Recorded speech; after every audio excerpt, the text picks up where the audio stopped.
Programang ito ay rated SPG. Striktong patnubay at gabay ng magulang ang kailangan. Maaaring may masiselang tema, lengguwahe, karahasan, sexual, horror o droga na hindi angkop sa mga bata.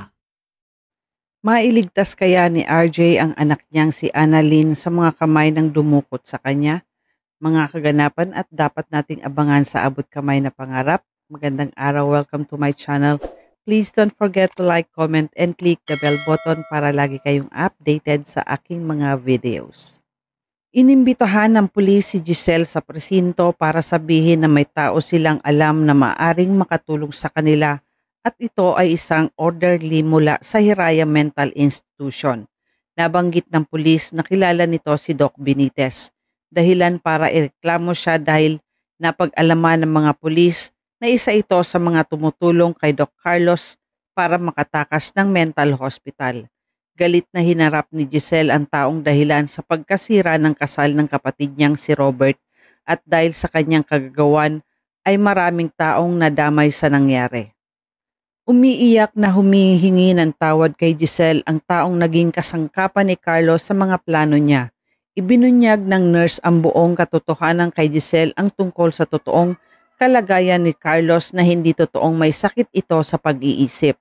Isang pagpapanggap lang ang ginagawa ni Carlos para palabasin sa lahat na isa siyang baliw para magawa niya ang mga plano niya at makakilos siya ng malaya at maisakatuparan niya ang mga plano niya sa kanilang pamilya lalo na kay RJ. Ipinagtapat din ng nurse kay Giselle ang planong pagpatay ni Carlos kay RJ para makuha niya si Lynette. Kaya naman naging malakas ang kutob ni Giselle na maaaring si Carlos ang dumukot sa pamangkin niyang si Annalyn. Nangakong makikipagtulungan ang nurse kay Giselle para mahuli nila si Carlos kapalit ng hindi pagpapakulong sa kanya ni Giselle. At sasabihin niya ang lahat ng nalalaman niya para maparusahan si Carlos sa mga ginawa nitong kasalanan.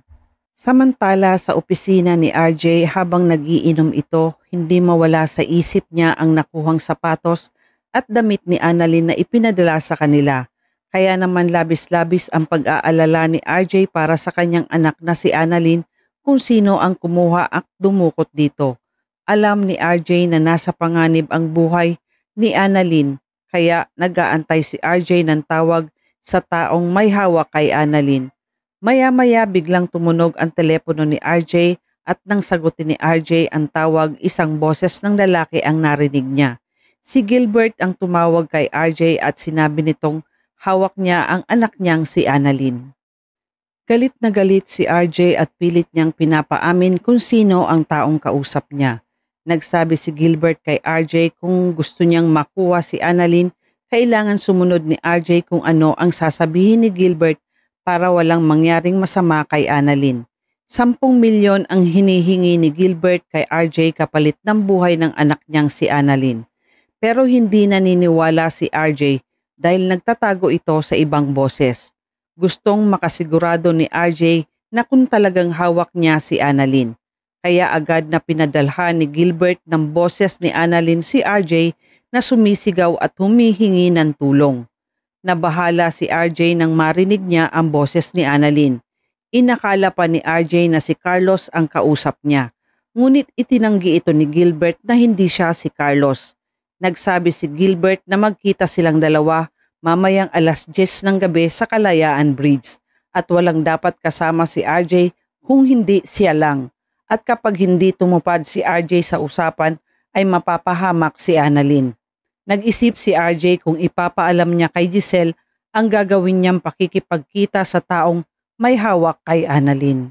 Sa kabilang banda, hindi inaasahan ang pagkakataon na makita ni Justin si Morgana sa parking lot na mukhang nagagalit habang hinahampas niya ang sasakyan niya.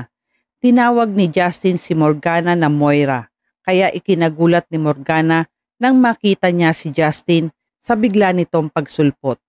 Nagtanong si Justin kung ano ang nangyayari kay Morgana at kung bakit ito mukhang problemado.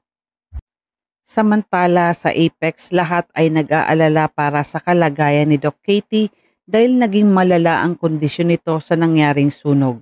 Dahilan para hanggang ngayon ay nasa loob pa rin ito ng emergency room. dahil hindi maganda ang naging lagay ni Doc Katie pagkatapos ng nangyaring gulo sa sunog. Nag-aantay ng update ang lahat ng mga malalapit na kaibigan at kasamahan ni Doc Katie kay Doc Luke. Pagkalabas ni Doc Luke sa kwarto, agad na nilapitan ni Zoe si Doc Luke para magtanong ng update kay Doc Katie kung ano na ang lagay nito at kung nasa ICU na ba si Doc Katie. Nalungkot ang mukha ni Doc Luke nang magtanong si Zoe sa kanya dahil hindi alam ni Doc Luke kung paano niya sasabihin sa lahat na hindi na kinaya ni Doc Katie ang nangyari sa kanya at naging dahilan ng pagpanaw niya. Sinabi ni Doc Luke na wala na si Doc Katie. Nagimbal ang lahat sa sinabi ni Doc Luke at hindi nila matanggap ang biglaang pagkawala ni Doc Katie dahil hindi nila inakala na hahantong sa isang trahedya ang masayang kasalsanan ni RJ at Lynette.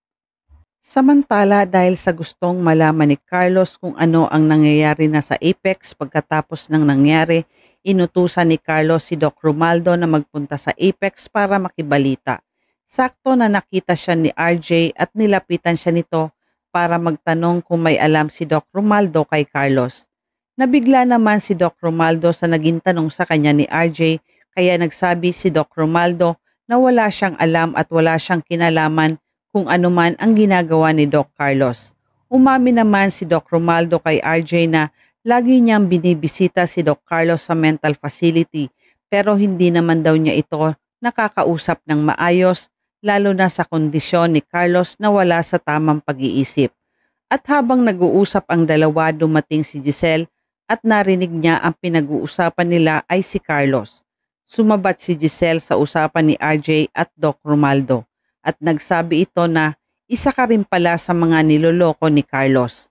Ipinagtaka ni RJ ang sinabi ng ate Giselle niya, dahilan para sabihin ni Giselle ang katotohanan kay RJ na matagal na silang niloloko ni Carlos dahil hindi totoong baliw si Carlos at nagpapanggap lang ito.